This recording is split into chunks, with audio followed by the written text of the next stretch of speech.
Good morning, students. In today's video, we are going to discuss essays. Before beginning with the video, I will first discuss the objectives. By the end of this video, you will be able to develop research and communication skills, develop the skills of creative thinking, improve your writing and reading skills, and express yourself and your views on the topic of natural calamities and accidents. Now, these are the names of the essays. I hope you have all noted it down from your SNAP homework. In this video, we are going to do essays, natural calamities and accidents. Now I will discuss the points. Point number 1, as you all know, that is quotation. Point number 2 is always introduction. Now, the next point, as we are writing about natural calamities and accidents, so the first thing we are going to discuss is when and where it took place. So, the third point will be when and where. Now, when some natural calamity or accident occurs, first we will describe the scene at the spot. Spot here refers to area affected by earthquake or flood, or the place where house on fire has taken place. Remember, children, in the essays of natural calamities or accidents, this is the point that has to be elaborated the most. After this, you have to write down the relief operations for helping the victims, how they were helped, and what was done by the different NGOs, those who came forward to help them. So children, I repeat, this is the most important point. So it should be the most elaborated one. The other points are like ornamentations to this point. So your fourth point is scene at the spot and relief operations. After describing the relief operations, the last point will be when you came back from the spot of natural calamity, and then conclude the essay by saying how do you feel.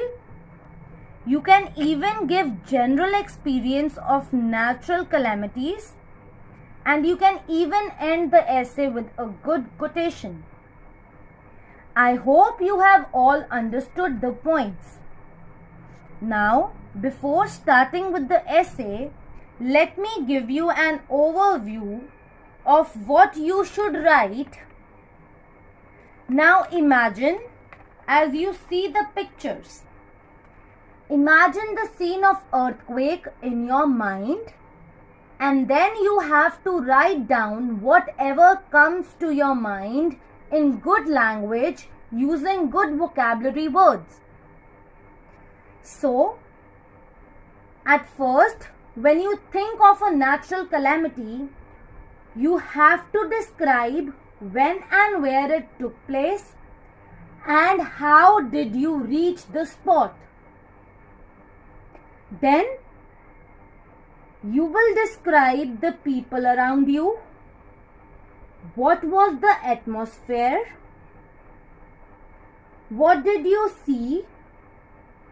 What were the people doing? How were different people helping them? How were the victims provided with food? How were the paramilitary forces helping them? And where were the victims taken? Now, you can conclude your essay by telling about your experience and what people can do for their countrymen whenever such calamity occurs. I hope that you have all understood. Now, we will write the essay. You have recently returned from an earthquake affected area. Write an account of what you saw. As you know that we have already discussed the points, so our first point will be quotation.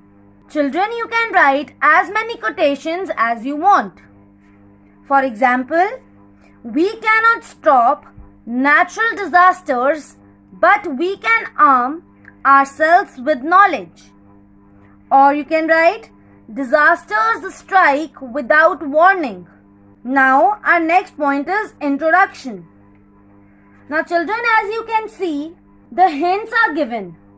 You can use these hints for making different sentences. Our first hint is man has progressed.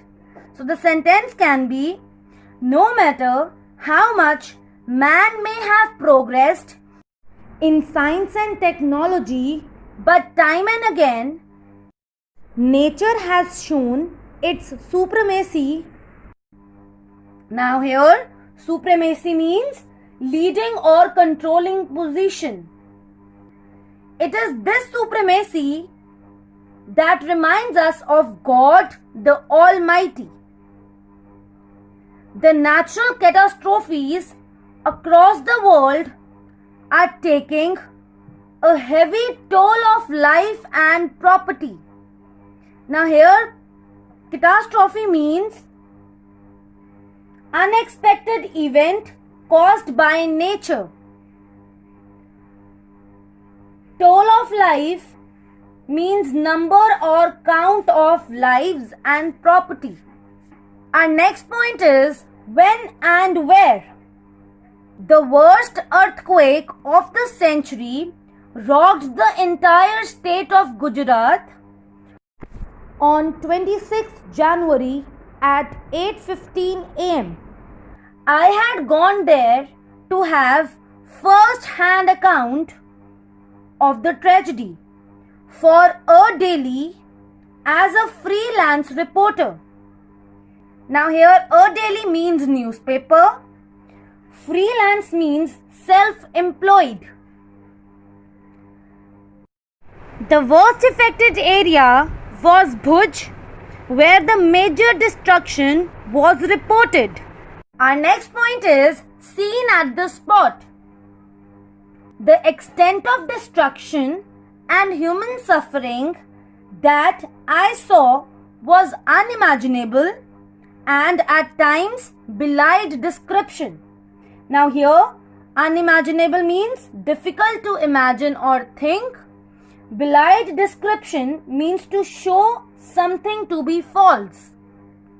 I had been witness to many a disaster, but what I saw there was far beyond imagination. Electricity and telephone poles littered across the road. Now here, littered means lying broken. Massive trees had been uprooted, and it was with a great difficulty that I could reach there. Massive means heavy or large. The place was enveloped in deadly silence, like you see in a graveyard. Now here the word enveloped means wrapped. Deadly silence means total lack of sound and voices. The silence was at times broken with the sobs and wails of children huddled together in small groups beside makeshift tents, which were a temporary shelter. Now here, sobs means cry noisily. Wails means high-pitched cry of pain. Huddled means crowd together. Just beyond them, I saw a complete village razed to ground with some lone survivors of families shifting the debris in the hope of finding survivors. Now here, razed to the ground means destroyed to the ground. Debris means remains. On spotting of a body in the debris, a painful shriek would rend the air as the loved ones gave vent to their grief. Now here, shriek means high-pitched sound. Rent the air means to tear. Vent means the expression of strong emotion. Grief means sadness. The relief operations were in full swing, and I saw the army and the paramilitary forces along with the administrative officials busy in removing the debris and cleaning the roads. Now here, paramilitary forces are group organized like an army, but it is not official. They were also busy in locating and disposing of the dead bodies, which were at times highly decomposed.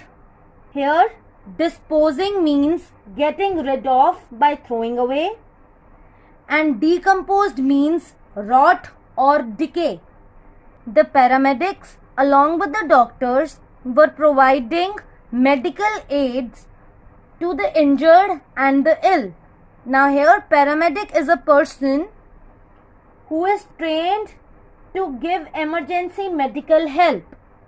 The temporary relief camps were set up in the tents.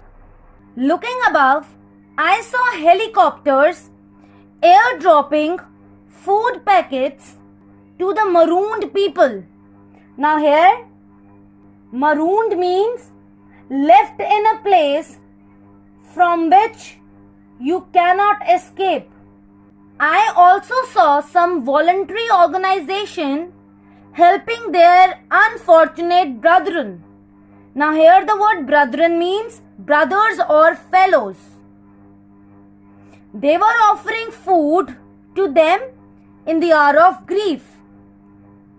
The last point is conclusion. The relief measures adopted were still inadequate, taking into account the magnitude of the calamity, which had left more than 10,000 people dead and million homeless. Now here, the word inadequate means insufficient. This visit left a permanent scar on my heart and mind. During such natural calamities, all of us should lend a helping hand. It is a Herculean task to rehabilitate such people, to help them to pick up their strands of life again. Now here the word Herculean task means very hard to perform. This can be done by collecting funds and items of daily use, which can be sent and distributed among these helpless people. It is the time when we must forget our squabbles and collectively set about building the shattered lives of our unfortunate brethren. Now here the word squabbles means fights, shattered means destroyed, and brethren means brothers or fellow men. Now children, I hope you have all understood how to write an essay. Use hints and frame the next essays. Thank you.